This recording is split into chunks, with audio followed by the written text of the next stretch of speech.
ఒకళ్ళు కనిపిస్తారు. వాళ్ళు ఏ ముఖం వాళ్ళని ఎలా గుర్తుపడతాం? ఏమ్మా, జై శ్రీకృష్ణ. ఇద్దరు ఒకటేనా?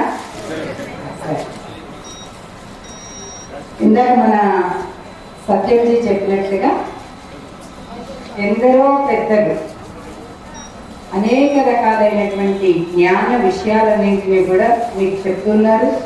శ్రీమద్ రామయ్య గారు కూడా ఎన్నో సంవత్సరాలుగా వీటిని నిర్వహిస్తున్నారు. నేను కూడా ఇంతకు ముందు 2 సార్లు వచ్చాను. అయితే ఈసారి నేను మీతోటి ఒక ముఖ్యమైన విషయాన్ని పంచుకోవడానికి వచ్చాను. నాకు ఒక చిన్న బాధ కలిగింది. ఏమండి? ఒక చిన్న బాధ కలిగింది. నాకంటే నాకు కాదు, నన్ను నమ్ముకున్నటువంటి నా ఇంట్లో పనిచేసేటటువంటి ఒక 25 సంవత్సరాలుగా మా ఇంటి మనిషిగా కలిసిపోయినవి మా ఇంట్లో పనిచేస్తుంది ఆమెకు ఒక కష్టం వచ్చింది. ఆమె కష్టాన్ని బాధని చూసి అసలు ఇక్కడికి రావాలా వద్దా, ఇంత బాధగా ఉందే నా మనసంతా అని అనుకుంటుంటే రామయ్య గారు లేదు లేదు మా వాళ్ళందరూ ఎదురు చూస్తున్నారు రండి అన్నారు. సరే అయితే ఆ బాధ ఏదో మీతోనే పంచుకుందామని వచ్చాను. చెప్పమంటారా వద్దంటారా? చెప్పాలి. పాపం ఎంతో మంచి మనిషి, బాగా నాకు అన్ని రకాలుగా సహాయం చేస్తుంటుంది ఒక 25 సంవత్సరాలుగా. ఇక నా కడుపులో అన్నం పడ్డదా లేదా నేను చూసుకోను కానీ ఆగే చూస్తాను. అంత మంచి తల్లి, పుణ్యాత్మురాలు. భర్త చనిపోయాడు ఆమె. ఎప్పుడు ఇదంతా కూడా 4-5 రోజుల క్రితం విషయం. భర్త చనిపోతే ఆమె పిల్లలు ఏమన్నారంటే, బాగా చదివించింది కష్టపడి, ఏమన్నారంటే ఆమె కొడుకు నేను నాయన్ని దహన సంస్కారం చెయ్యను అన్నాడు. ఏమన్నాడు? చేయాలి కదా మన ధర్మం ప్రకారంగా. ఎవరైతే ఈ దేహాన్ని వదిలిపెడతారో వాళ్ళకి శాస్త్రబద్ధంగా చక్కగా మళ్ళీ పుణ్యగతులు కలగాలి, పుణ్యలోకాలు వెళ్ళాలి. ఒకవేళ జన్మ అయితే మంచి జన్మ కావాలి. ఇది మన ధర్మం, అవునా కాదా? అయితే వాళ్ళ కొడుకు అన్నాడట, నేను చెయ్యను, దహనం చెయ్యను అన్నాడట. ఎందుకు మీకు తెలుసా? అన్నా మీకు తెలుసా? తెలీదా? అయ్యో, వాడంట మతం మారాడంట. అర్థమైందా? చెప్పే నేను ఇప్పుడు ఆ తండ్రి పనికిరాడు నాకు, ఎందుకంటే ఆయన హిందువు కాబట్టి నేను దహనం చెయ్యను అన్నాడు.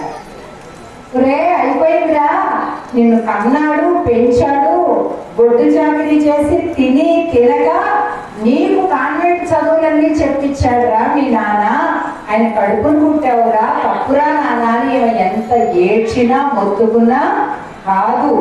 ఇప్పుడు మా గురువులు వాళ్ళెవరో ఉంటారు కదా బట్టలు కట్టుకొని, మా గురువు ఈయనకి క్రైస్తవం ఇస్తే అప్పుడు నేను ఈయనకి దహనం చేస్తా, ఆయన పూడ్చిపెడతా, తప్ప ఈయన నాకు తండ్రి కాదు. రేపు నువ్వు కూడా బొట్టు గాజులు ఇప్పుడు ఎట్లా భర్తపోయాడు కాబట్టి చేస్తావు, పర్వాలేదు. కానీ మతం మార్చుకొని నేను నమ్మిన వాళ్ళనే నువ్వు నమ్మితేనే నీకైనా తరగతి పెడతా, లేకపోతే పెట్టను అని చెప్పాడు. ఎంత బాధపడాలి నా తల్లి, ఎంత బాధపడాలి కదా. కనుక మన ఇల్లు మనం చక్క పెట్టుకోకపోతే పక్కింటోడు వచ్చి చక్క పెడతాడు, దాన్ని వచ్చి చక్క పెడతాడు, అవునా కాదా? మన వస్తువు మనం జాగ్రత్త పెట్టుకోవాలా వద్దా?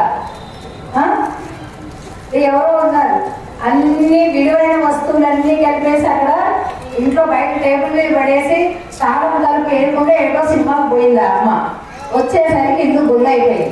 ఎవరో దొంగతనం చేశారు. తప్పెవరిది? అందరు ఎవరికంటారు? ఏమ్మా ఇల్లు తాళ వేసుకుంటే సినిమా టికెట్లు అయిపోతాయండి అన్నదట ఆవిడ. నీ టికెట్లు పాడుగాను, మరి వస్తువులన్నీ పోయినాయి కదా, ఎవరిని తింటారు? దొంగ తింటారా, తింటారా? నాగనే అంటారు కదా. అలాగే సనాతన ధర్మం, మన ధర్మం ఏదైతే ఉందో ఎంత గొప్పదంటే, మీరందరికీ కూడా ఫోన్లలో వాట్సాప్లు, ఫేస్బుక్లు అవన్నీ బాగా తెలుసు కదా. చక్కగా అసలు ఎక్కడెక్కడ హిందూ ధర్మం గురించి ఎన్ని దేశాలలో అనేక విషయాలు బయటపడుతున్నాయి. బంగ్లాదేశ్ లో బయటపడుతుంది, మలేషియాలో ఈ విగ్రహం నరసింహస్వామి విగ్రహం, మెక్సికోలో హనుమంతుడి విగ్రహం బయటపడుతుంది. ఇలా ప్రపంచంలో ఈ దేశం ఆ దేశం అనలేదు. 5,000 సంవత్సరాల క్రితం, 10,000 సంవత్సరాల క్రితం, 50,000 సంవత్సరాల క్రితం, అన్ని సంవత్సరాల వెనక విగ్రహము అని ప్రపంచంలోని అన్ని దేశాలలో కూడా తవ్వకాల నుంచి బయటపడుతుంది. ఎవరికైనా ఉందా ఇంత గొప్పతనం? అసలు ఏ ధర్మానికైనా ఉందా అసలు ఇంత గొప్పతనం? అయితే మనకు తెలియక ఉపనిషత్తులో ఒక కథ ఉంది. యథా ఉపరియుపరి సంచరంతః అని ఆ మంత్రం స్టార్ట్ అవుతుంది. అంటే ఏంటంటే ఎక్కువ చెప్పం కానీ దాని గురించి. ఉదాహరణకి ఇప్పుడు నేను ఇక్కడ నిలబడ్డా, నేను నిలబడ్డ కింద లంకె బిందెలు, గనులు, బంగారాలు, వజ్రాలు అవన్నీ ఉన్నాయనుకోండి, నాకేమో తెలుస్తుందా? ఎప్పుడు తెలుస్తుంది? దాన్ని తవ్వాలి, తెయ్యాలి, సరిగ్గా చేస్తే అవి దొరుకుతాయి నాకు కదా. అలాగే హిందూ ధర్మంలో ఉండేటటువంటి అనేకమైన రత్నాలు, మణులు, మాణిక్యాలు, గొప్పతనాలు, వైభవం మనకి తెలియట్ల. ఎందుకు? పైన సిమెంట్ కట్టేసుకున్నాం, నిలబడి చూసుకున్నాం, మనకు అర్థం కావట్లేదు. ఎప్పుడు తెలుస్తుంది? తగ్గితే తెలుస్తుంది. అలాగే మన ధర్మంలో విషయాలు ఏమున్నాయి, ఏంటి అని కొద్ది కొద్దిగా తెలుసుకునే ప్రయత్నం చేస్తుండాలి కదా. సరే, ఇప్పుడు నేను మీకు ఒక చిన్న ప్రశ్న చెప్పేస్తాను. ఎన్ని మతాలు ఉన్నాయి? మతాలు ఎన్ని ఉన్నాయమ్మా? ఏంటమ్మా? 4 అని చెప్పాడు బాబు. ఏంటవి చెప్పు. హిందూ, క్రైస్తవం, ముస్లిం, ఇస్లాం, సిక్ 4 కదా. ధర్మాలు ఏమున్నాయి? ధర్మం ఈ బాబు ఏదైతే చెప్పాడో నేను కూడా దాన్ని చిన్నప్పుడు నా 2వ తరగతిలో చదువుకున్నా. మతాలు ఎన్ని క్వశ్చన్, దానికి సమాధానం బొమ్మలతో సహా ఈ బాబు చెప్పింది. నాకు అప్పుడే నచ్చలేదు, ఇప్పుడు కాదు. నా 2వ తరగతిలో ఏంటి ఏదో తప్పు చెప్తున్నారు అనిపించింది. కానీ అన్నా ఒక టీచర్ తోటి నీ మొక్కలే టెక్స్ట్ బుక్ లో ఉంది కరెక్టా, నువ్వు చెప్పేది కరెక్టా అంటున్నా అన్నదా. ఎందుకు వచ్చిన గొడవలే అని అది చదవలేక ఆగలేక, ఆగితే ఊరుకోడు, ఇంట్లో టీచర్ ఊరుకోడు, టీచరు ఊరుకోడు. చదువుతామంటే మనసు ఒప్పుకోవట్లే. అర్థమైందా? ఇంకోటి కూడా నా చిన్నప్పుడు 6వ తరగతిలో చూశాను. ఏంటది? బాబరు, హుమాయూను, అక్బరు, షాజహాన్, ఔరంగజేబు వీళ్ళని. అప్పుడు కూడా నాకు ఇదే సందేహం వచ్చిందండి. నా 6వ తరగతిలో కూడా ఎందుకు ఛత్రపతి శివాజీ లేడు, ఎందుకు రాణా ప్రతాప్ సింగ్ లేడు, ఎందుకు పృథ్వీరాజ్ చౌహాన్ లేడు, ఎందుకు మనకి భగత్ సింగ్ కథలు లేవు, ఎందుకు అల్లూరి సీతారామరావు కథలు లేవు, చేతికి ఎముక లేకుండా తన జీవితం మొత్తం కూడా జమీందారీతనాన్ని కూడా మొత్తం అన్ని వదిలేసి అన్నదానాన్ని చేసిన డొక్కా సీతమ్మ గారి పేరు ఏంటి, మన పాఠ్య గ్రంథాన్ని ఎందుకు లేదు అని నాకు చిన్నప్పుడే ఎంతో సందేహం ఉండేది. కానీ తీర్చేవాడు, చెప్పేవాడు లేరు. ఇలాగా హిందూ పరిషత్ పెట్టినటువంటి సభలకి నేను రాలేదు. మరి ఇప్పుడు ఈ బాబు ఎలా అయితే చెప్పాడో చిన్నప్పుడు నాకు కూడా అదే అనిపించేది. కానీ ఇది తప్పు అని మనసు చెప్తుంది, కానీ పుస్తకం అది చెప్తుంది. ఇలాగా ఇందాక వారు చెప్పినట్లుగా చరిత్రని తప్పుదో పట్టించారు. సనాతన ధర్మంలో మూఢాచారాలు లేవు. మూఢాచారాలు ఉన్నాయి, దాన్ని ఫలానాయన ఉద్ధరించాడు అని చెప్తారు. ఇన్ని టీవీ సీరియల్ చూస్తారు, ఇన్ని టీవీ సినిమాలు చూస్తారు, సినిమాలు సీరియల్ ఇన్ని చూస్తాం కదా. ఎప్పుడు చూసినా అత్త మీద కోడలు, కోడల మీద అత్త, ఇద్దరు గారికి ఇంకోటి అని చెప్తారు. కానీ ఆడ పిల్లల్ని కానీ ఒక యంత్రంగా చూసేటటువంటి ఒక మతాన్ని గురించి చెప్తారా? ఒక్క సీరియల్ చూసారా? ఒక మగవాడు 5 మంది 10 మంది పెళ్లిళ్ళు చేసుకోవచ్చు, కారణం లేకుండా వదిలి పారేయచ్చు, ఆ ఆడదాన్ని వాడుకొని ఒక కనే యంత్రంగా చేయొచ్చు అనే కథ ఏదైనా సీరియల్స్ లో చూసారా? మీరు చూసారా? చెప్పదు. అనేక రకాల దారుణ అఘాయిత్యాలు జరుగుతుంటే కనీసం వేరే మతానికి చెందినటువంటి వాళ్ళ పేర్లు కూడా చెప్పదు మీడియా. ఇలాగా మనకి తెలియకుండా వెనక మన కాళ్ళ కింద భూమినే తీసేస్తున్నారు. వీరు మన దాంట్లో ఎవరున్నారు? రాణి రుద్రమదేవి, ఝాన్సీ లక్ష్మీబాయి, ఎంతో మంది స్త్రీలు అన్ని విద్యలు నేర్చుకున్నటువంటి వాళ్ళే.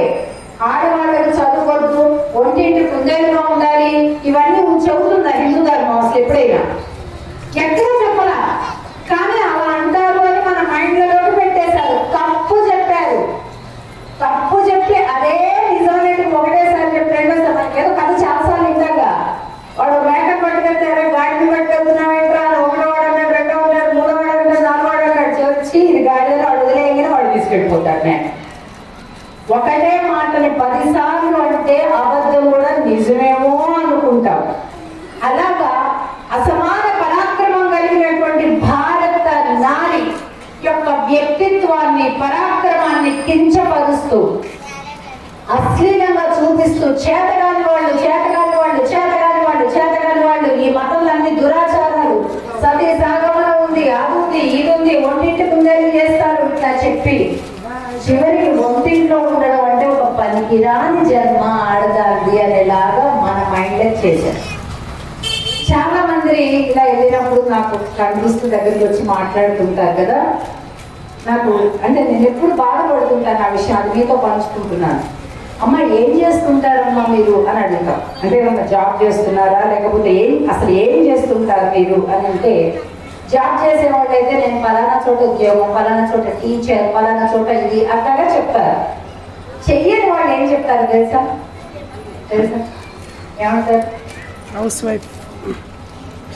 ఏం లేదండి హౌస్ వైఫ్ అండి. తప్పు కదా కదా అనకూడదు. ఏమీ లేదు కాదు, ఎన్నో చేస్తుంది హౌస్ వైఫ్ కదా. జాబ్ చేసే వాళ్ళు ఇంత చేస్తారంటే పని, హౌస్ వైఫ్ ఇంత చేసిన కొద్దీ ఊరుతనే ఉంటుంది పని, చలంలో నీళ్ళలాగా. అవునా కాదా? కానీ ఎలా మైండ్ లో పెట్టేశారంటే, నువ్వు ఇంట్లో ఉంటావంటే పనికి రావాలి. ఎందుకు పనికి రావు? పునాది, ఇప్పుడు నేను ఇక్కడ ఉన్నానంటే కింద పునాది ఉంటేనే నిలబడుతుంది. అలాగా ఇంట్లో ఉండి గృహ కార్యాలు చేసేటటువంటి స్త్రీ, మాతృమూర్తి, ఇంటికి పునాదే. ఎంత గొప్ప ఉద్యోగం అది. కానీ ప్రతి స్త్రీ కూడా, ప్రతి మాతృమూర్తి కూడా బాగా చెప్పు, ఏం లేదండి, ఏం లేదు, వేస్ట్, నేను ఇంతగా ఇంట్లో ఉంటాను కాదు. ఆ భావన వద్దు. మనం నిలబెట్టేవాళ్ళం. మనము పిల్లల్ని నిలబెడుతున్నాము, అల్లుడిని నిలబెడుతున్నాము, కోడలను నిలబెడుతున్నాము, అత్తమామలు నిలబెడుతున్నాము, మరిదిని నిలబెడుతున్నాము, ఇంటి పరువు ప్రఖ్యాతుల్ని నిలబెడుతున్నాం. మనం భర్త యొక్క పేరు ప్రతిష్టలు నిలబెడుతున్నాం. ఎంత గొప్ప జాబ్ అది. కనుక మనకి మన చుట్టూ కూడా చాలా పెద్ద స్థాయిలో జరుగుతున్నాయి. భారత మాతకి తూట్లు కొనవడానికి అనేక మంది రాక్షసులు ఉన్నారు. ఇలాంటప్పుడు మనం ఇంకా బాగా జాగ్రత్తగా ఉండాలి కదండి. ఎవరైనా ఎక్కువ ఈ ఏరియాలో దొంగలు పెడతారు ఎక్కువ అన్నప్పుడు ఏం చేస్తాం మనం? అమ్మో ఇంకా కరెక్ట్గా ఉండాలి, పర్ఫెక్ట్గా ఉండాలి, అన్ని వైపులో తాళాలు కరెక్ట్గా వేసుకుండాలి. అయినా కూడా ఎవరైనా వస్తే దగ్గర పెట్టుకోవాలి. కట్టె, ఇంకా కత్తి, ఇంకా గొడ్డలి, ఇంకా నవ్వుగాదు. నిజంగా ఎవడైనా వచ్చాడు ఇప్పుడు మన ఇంట్లో ఉన్నదని చంపేస్తాడు, మన ఎన్ని దోచుకొని పోతాడు. నిజంగా చెప్తున్నా. ఒక్కొక్కసారి గ్యాంగ్ దిగుతుంటారు కదా, అలా ఇప్పుడు మన బజార్కే వస్తారు, ఈ చుట్టుపక్కలకే వస్తారు. ఎట్లా రెడీ ఉండాలి? ఇంకా గన్ను పర్మిషన్ ఇవ్వద్దండి మనకి. నాకు ఒక ఆన్సర్ కావాలి, మీరు చెప్పట్లే. పెట్టుకుంటాం.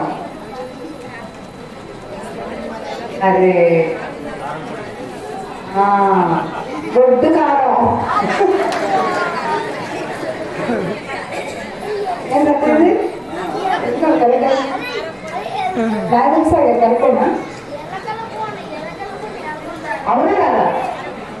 అంటే ఎవరైతే మనల్ని ఇబ్బంది పెట్టడానికి వస్తారో ధైర్యంతో కావాల్సినవన్నీ రెడీ పెట్టుకోవాలి. ఎప్పుడు పొట్టు పెట్టలో తిరగడం ఎట్లుంటుందో అట్లా ఎప్పుడు రెడీ ఉండాలి శత్రువుని గెలవడానికి కదా.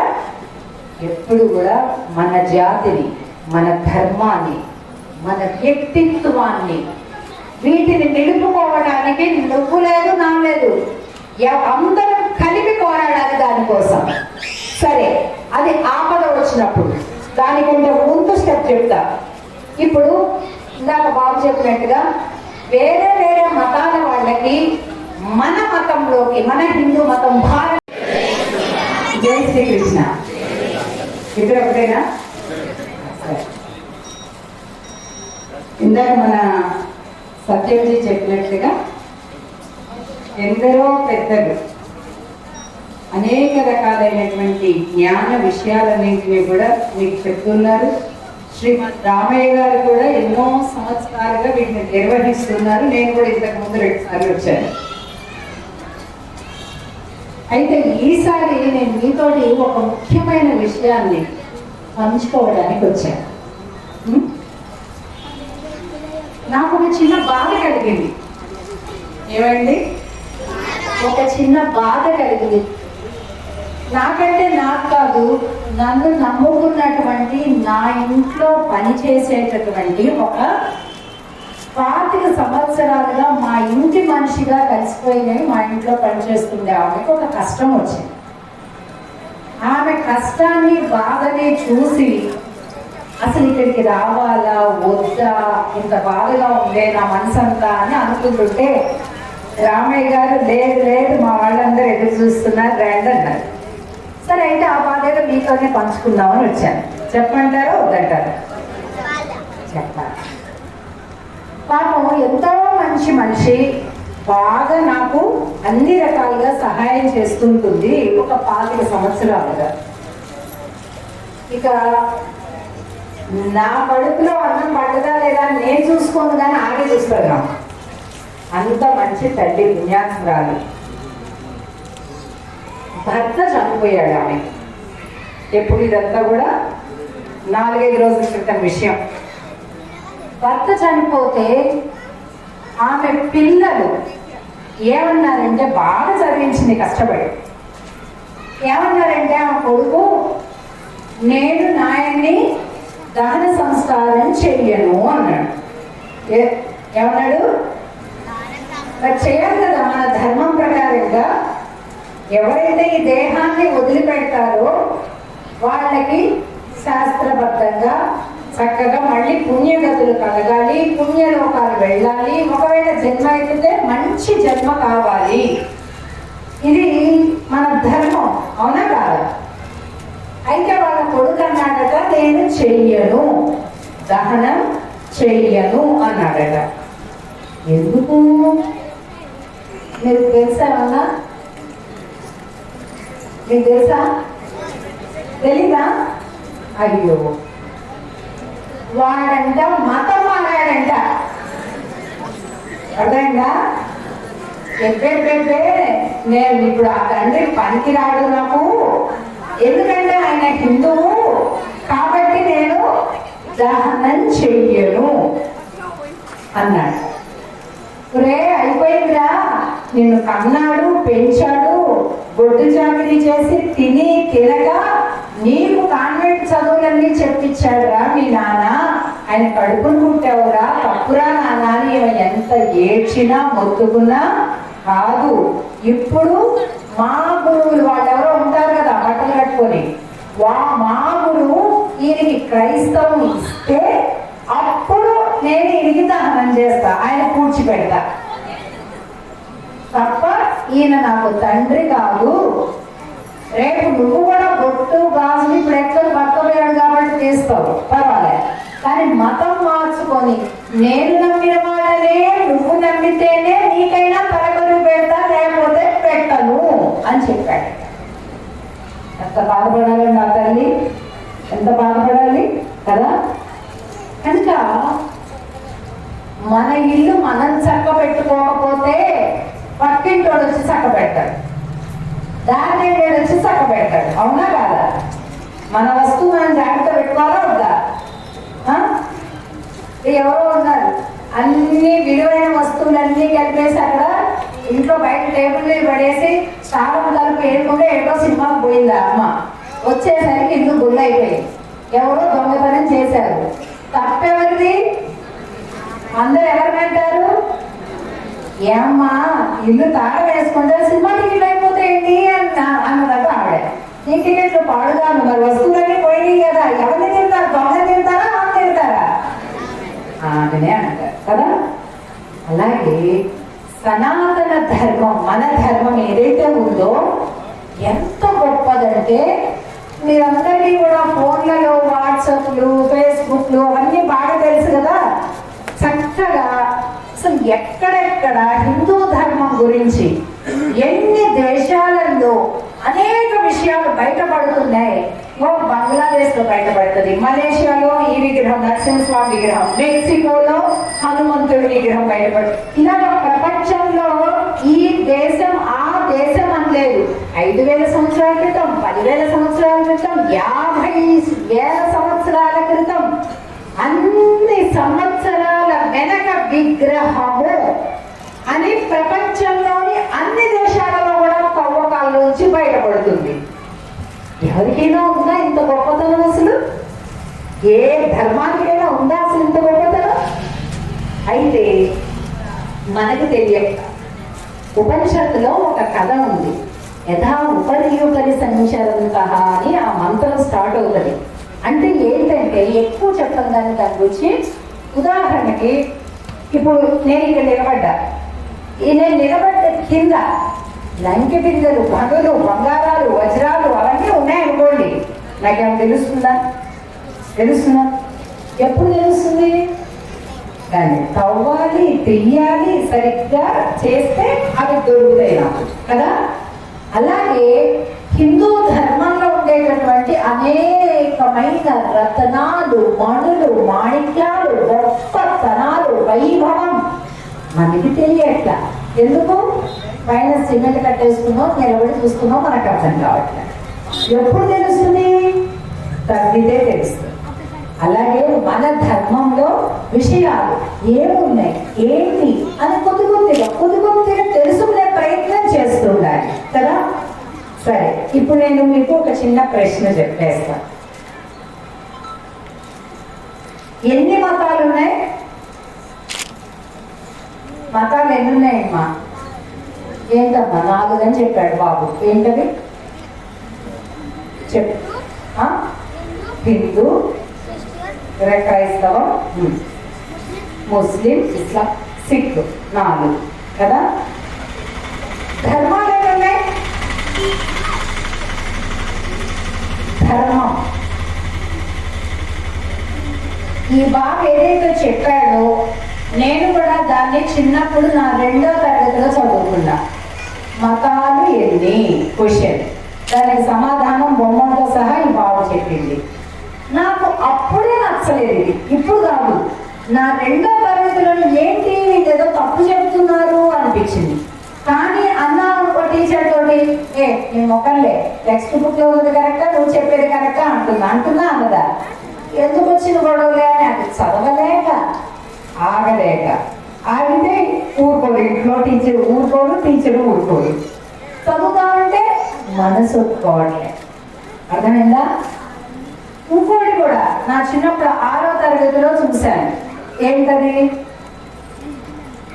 బాబరు, హుమాయూను, అక్బరు, షాజహాను, ఔరంగజేబు వీళ్ళని. అప్పుడు కూడా నాకు ఇదే సందేహం వచ్చిందండి. నా 6వ తరగతిలో కూడా ఎందుకు ఛత్రపతి శివాజీ లేడు, ఎందుకు రాణా ప్రతాప్ సింగ్ లేడు, ఎందుకు పృథ్వీరాజ్ చౌహాన్ లేడు, ఎందుకు మనకి భగత్ సింగ్ కథలు లేవు, ఎందుకు అల్లూరి సీతారామరాజు కథలు లేవు. చేతికి ఎముక లేకుండా తన జీవితం మొత్తం కూడా జమీందారీతనాన్ని కూడా మొత్తం అన్ని వదిలేసి అన్నదానాన్ని చేసిన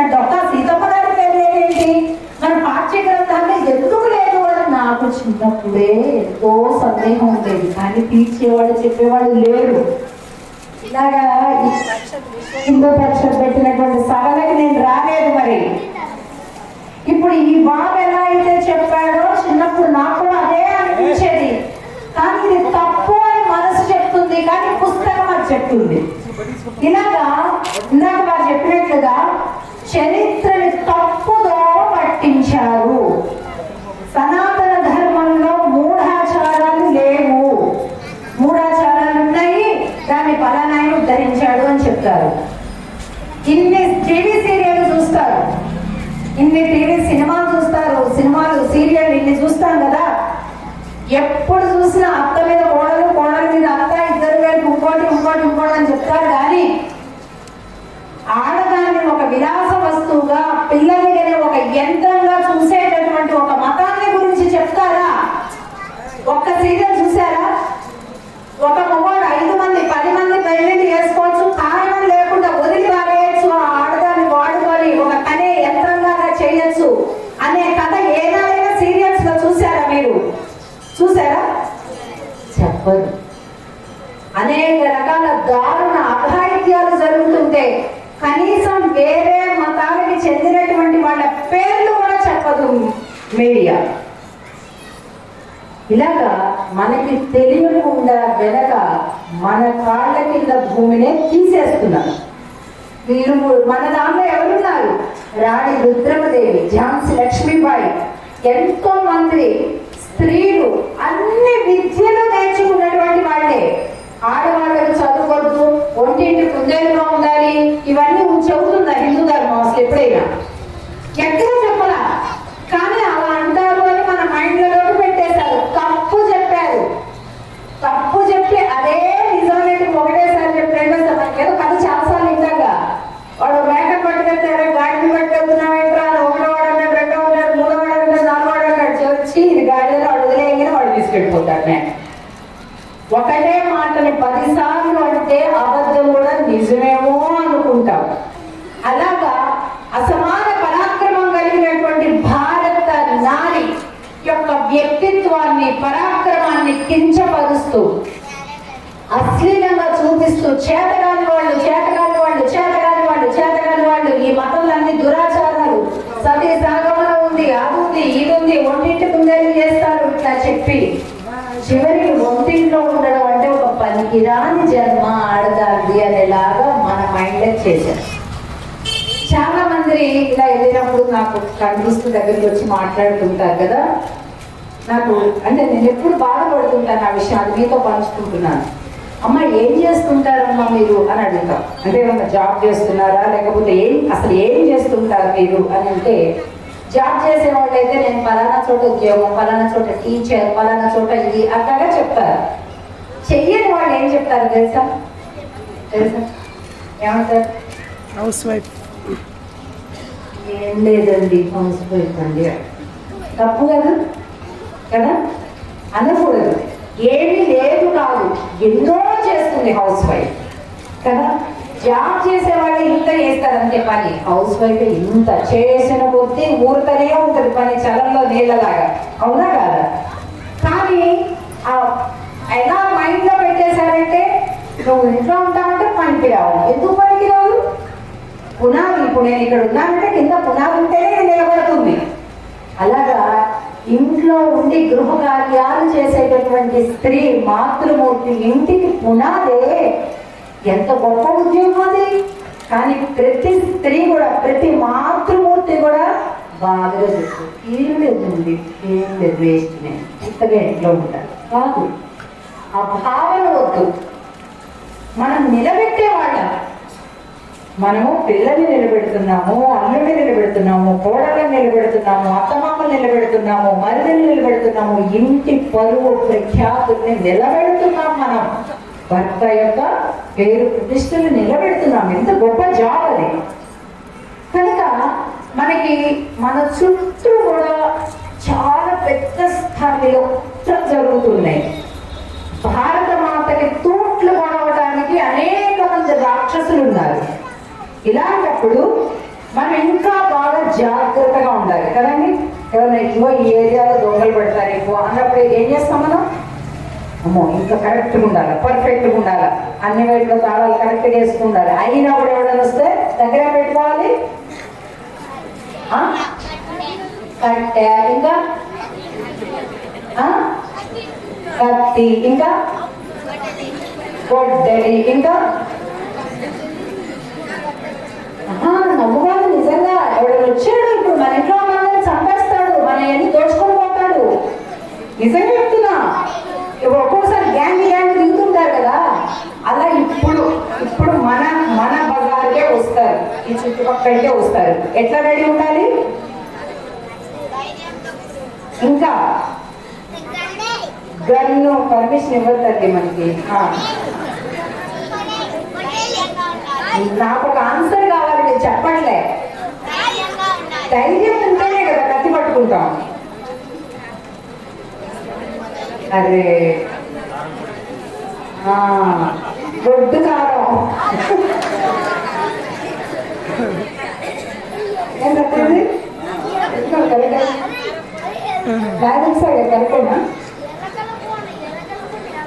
అవునా కదా?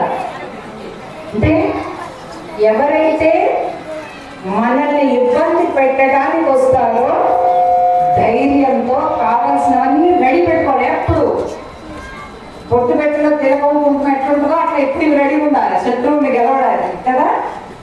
ఎప్పుడు కూడా మన జాతిని, మన ధర్మాన్ని, మన వ్యక్తిత్వాన్ని, వీటిని నిలుపుకోవడానికి నువ్వు లేదు, నా లేదు, అందరం కలిపి పోరాడాలి దానికోసం. సరే, అది ఆపద వచ్చినప్పుడు దానికంటే ముందు స్టెప్ చెప్తా. ఇప్పుడు ఇందాక బాబు చెప్పినట్టుగా వేరే వేరే మతాల వాళ్ళకి మన మతంలోకి, మన హిందూ మతం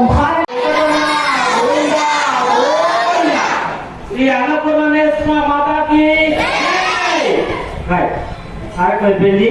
మళ్ళా ఇలాంటి కార్యక్రమాలు తుప్పుడు పెట్టినప్పుడు ఇంకా ఇంటికంటే ఎక్కువ మంది కలిసి ఇలాంటి పెద్దవుతారా వాళ్ళు చేస్తారు. ఓకే, పర్లేదు, రేపటి పెట్టుకో. అబద్ధం ఆడద్దు, నిజంగా చెప్పాలి. ఎవరు బొట్టు పెట్టుకోరు, మగవాళ్ళు కూడా, ఆడవాళ్ళు కాదు, మగవాళ్ళు కూడా. సిగ్గుపడద్దు, ఎందుకంటే ఇప్పుడు ఒకసారి మనం సమాధానం చెప్పాము, రేపటి నుంచి పెట్టుకుంటాం, అంతే కదా. తప్పేం లేదు, తెలియదు, తెలుసుకుంటాం, చేస్తాం, అంతే. ఎవరు బొట్టు పెట్టుకోరు రోజు. ఎండాకాలం అండి, చెమట పెట్టి చెరిగిపోతుందండి అని చెప్తారు చాలా మంది. చిన్న డబ్బా జేబులో పెట్టుకోండి, చిన్న డబ్బా జేబులో పెట్టుకోండి. ఇప్పుడు ఎక్కడన్నా వెళ్తుంటే పంచో చొక్కాలో చినిగిపోయింది, ఏం చేస్తాం? గబుక్క ఇంటికి వెళ్ళి మార్చుకొని వస్తాం, అవునా? అలాగే బొట్టు చెరిగిపోయింది అనుకోండి, ఎండాకాలం చెమటకి ఇవ్వండి పెట్టుకుందాం.